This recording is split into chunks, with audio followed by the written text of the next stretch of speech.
Namo tassa bhagavato arahato samma sambuddhassa.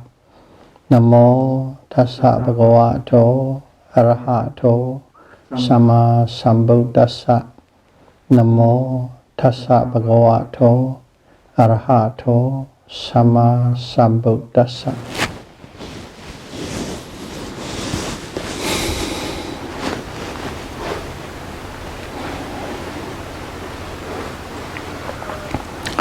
Theravada Buddhism series, Dhamma talk number 45. Non-self, no soul, anatta in daily lives.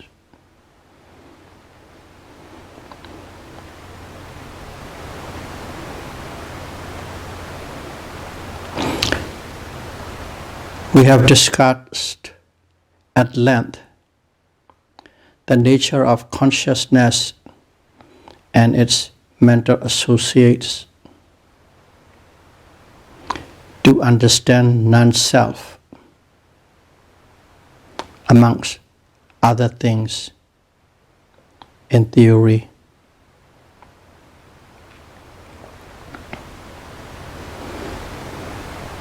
Now, let us see non-self, anatta, in our daily lives.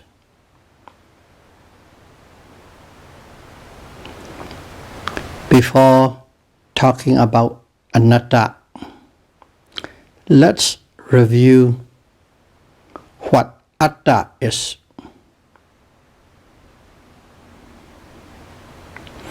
Individuality, personality, is the wrong view of self. In Pali, Sakaya Ditti. Ego, id, I,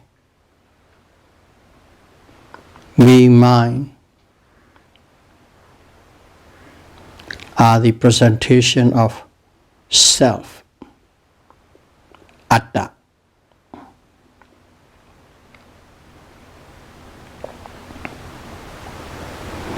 I bend, I stretch, I go, I climb, I win, I create. That is atta, the ego in action. I'm better, I'm smarter, I'm correct. Is atta the ego with jealousy and envy?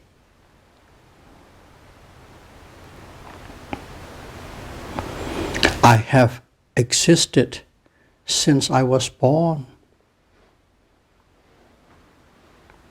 This sense of permanency is atta.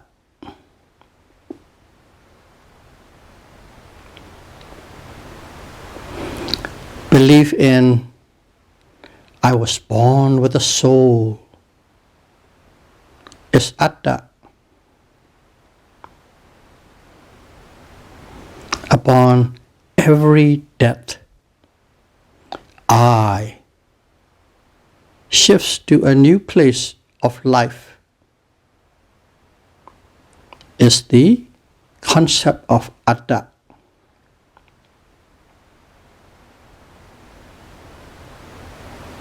I did wholesome deeds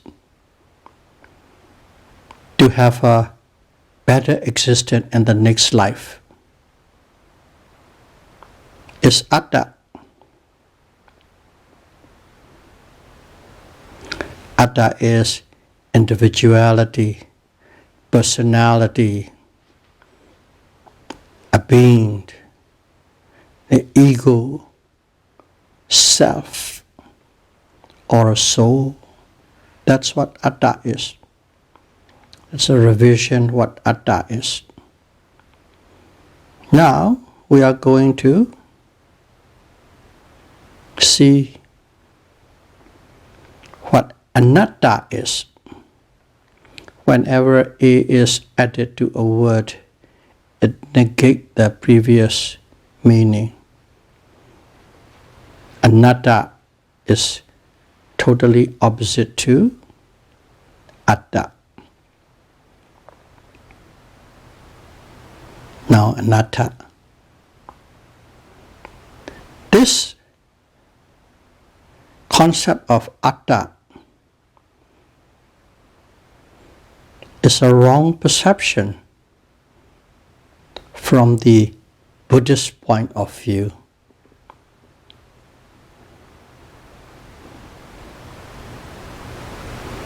These migrations of souls from one life to the other is in fact a continuous passing away of a mind and matter in every moment of the past, present, and future lives.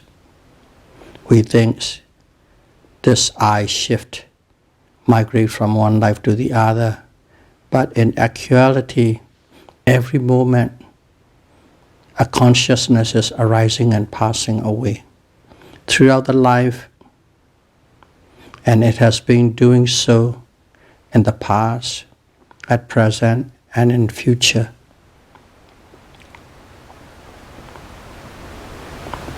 It's a reality, it's a process, not simply a concept. Now let's see anatta in our daily life.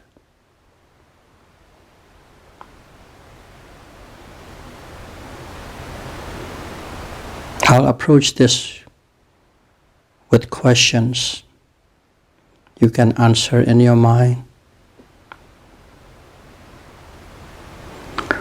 Why does one want to eat? Why does one want to drink?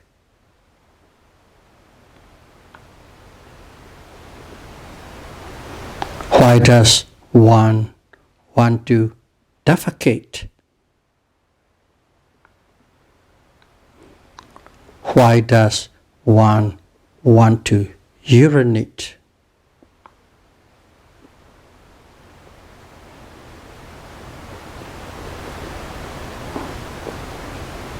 You have your answer. Wants to eat because one is hungry. Because of hunger, hungry, one wants to eat. Because one is thirsty. Because of thirst, one wants to drink. Because the colon is packed with waste, that's why one wants to defecate. And the bladder is full of urine. That's why one wants to urinate. That's a reason. Cause and effect, cause and effect, cause and effect. Now, do you make or do you create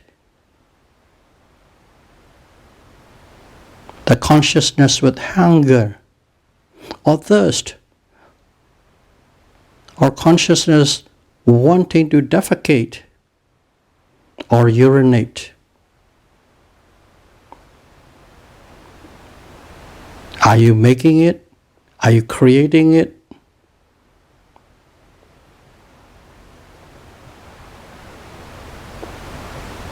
The answer is no. You are not making it, you are not creating it. You are not involved.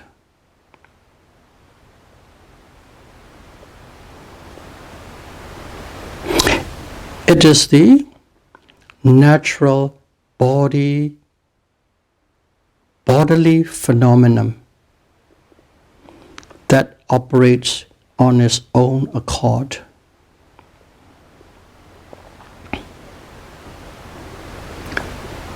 These processes make the desire to eat, desire to drink, desire to defecate and urinate. These conditions, these processes are the one that is making. These are not self.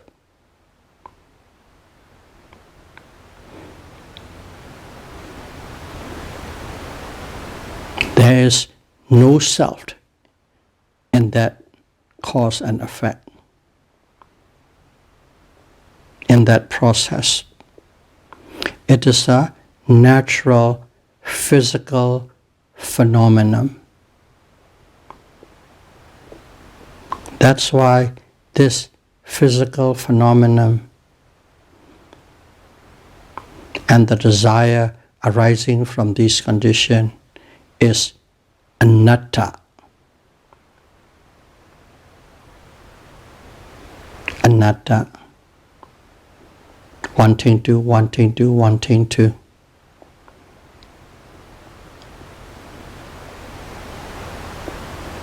Are caused by the physical conditions. There is no self. It is anatta, non-self.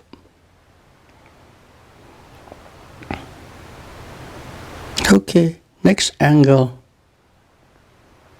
This is something we do every day, all the time. When you see something, do you know what the object is? When you hear something, do you know what sound it is? When you smell something, do you know what kind of smell it is? Of course, you know, period. It may be a cat that you see. It may be a bell that you hear, or maybe a perfume that you smell. When you see, you know. When you hear, you know. When you smell, you know. When you taste or touch, you know. Knowing is there in all these activities.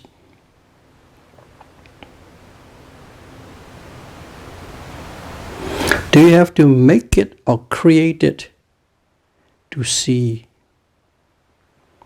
smell, taste, touch, or hear? Do you have to make the seeing consciousness, hearing consciousness, smelling consciousness, tasting consciousness, and touching consciousness to arise or to disappear? Are you directing it? Are you creating it? Are you making it?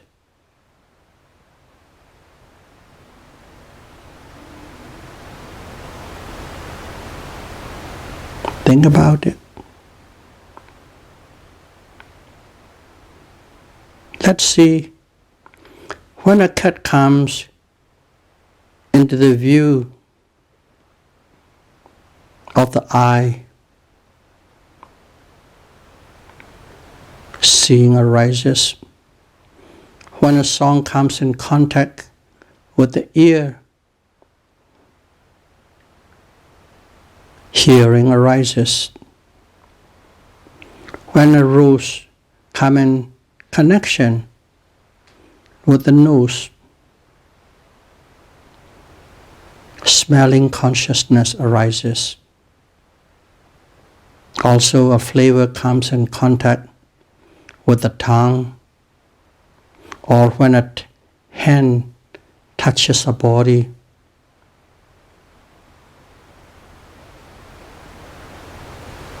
Knowing arises. Respective consciousness arises. That's what happened. Knowing. Consciousness arises. When the external object and internal sensitivity come in contact or meet together.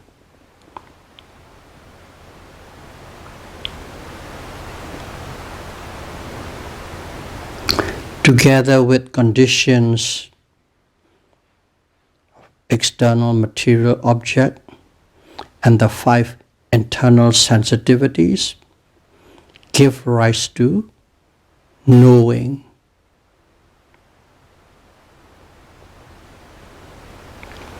The breakup of these conditions makes the knowing disappear.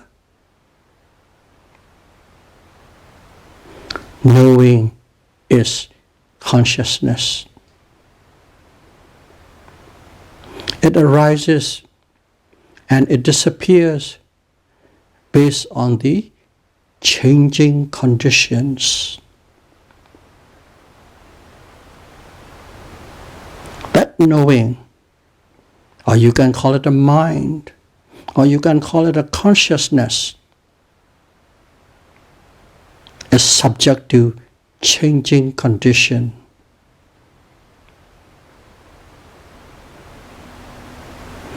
And that is non-self, anatta. There's no self in it, there's no soul in it. A set of conditions give rise to awareness or knowing or consciousness.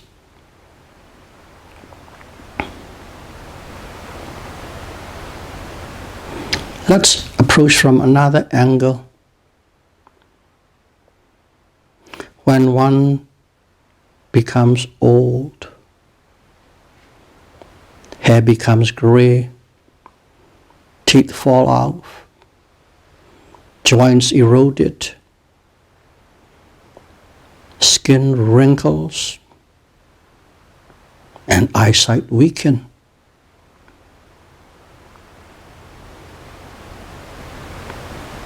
Cause and effect. So, what do most of us do? We dye our hair, fix the teeth, have cataracts removed, or do cosmetic surgery. These are the things we do. People who have good medical insurance or people who has money.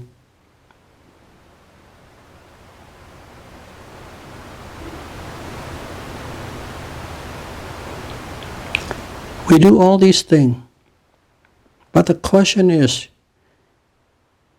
do we really become younger or rejuvenated?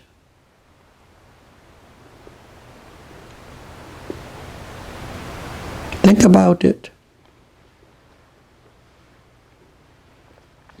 Atta is wanting and trying not to look old.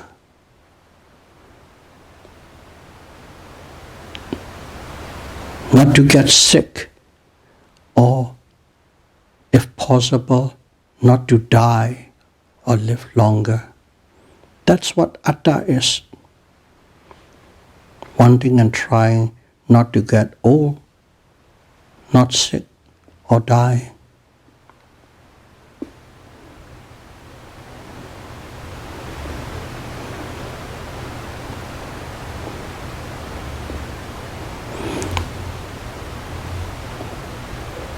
Not being able to escape from old age, sickness, and death are atta. Trying to buckle the trend is atta, but not being able to control at all from old age, sickness, and death is anatta.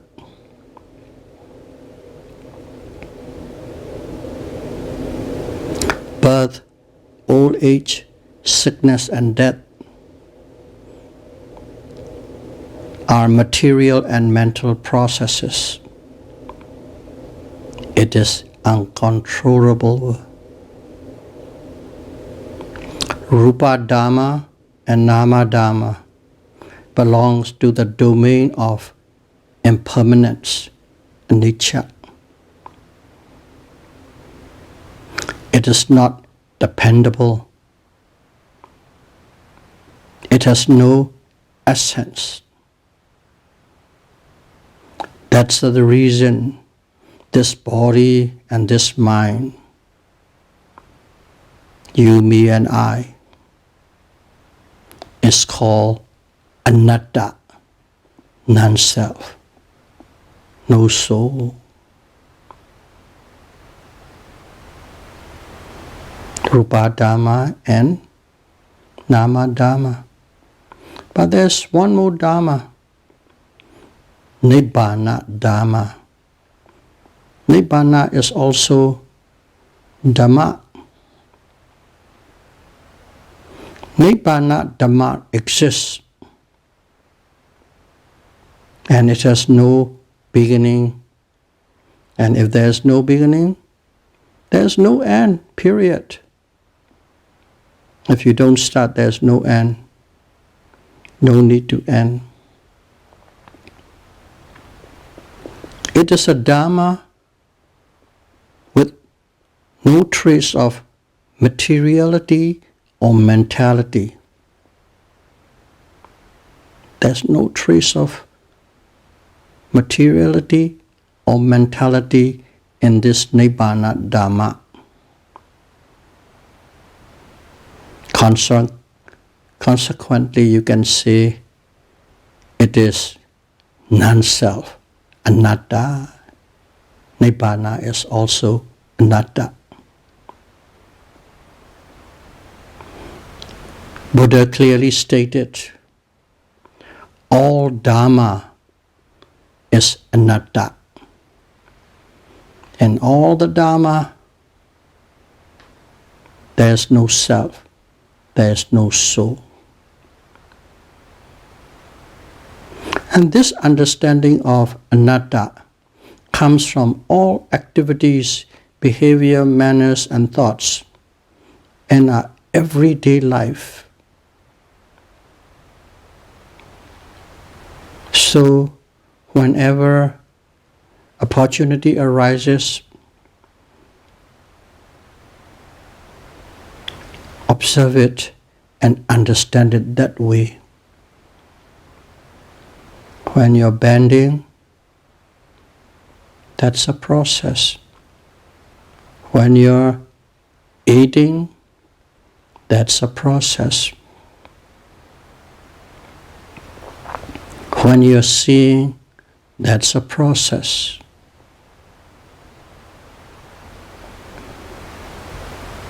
They are all linked through the chains of cause and effect, cause and effect, cause and effect.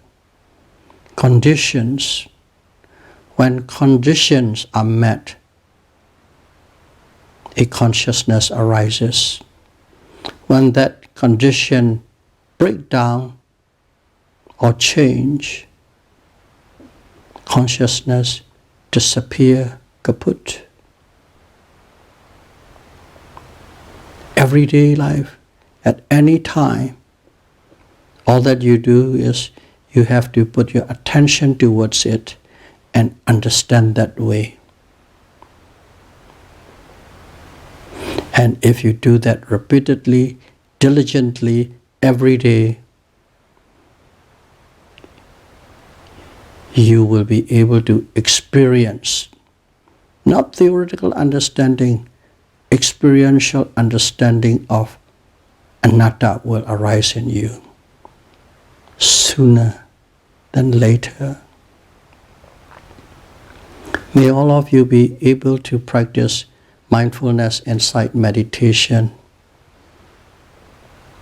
and see and experience the concept of anatta as soon as possible.